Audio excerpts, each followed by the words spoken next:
This tutorial will guide you through invoking a transaction when the consumer presses the payment button on your web page.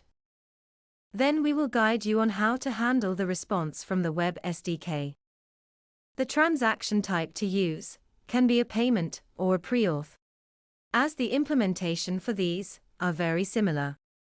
As a prerequisite, you should have completed the Creating a Payment Session tutorial, which took you through the steps to create a payment session by calling our API payment session endpoint from your backend server, and then storing the reference value returned.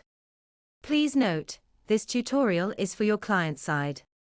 You will now need the payment session reference, from where it is stored in your backend server. You will need to provide this value when calling the Web SDK functions from your client side, which will be covered in this tutorial. You should have also completed the tutorial on adding the payment iframe to your web page.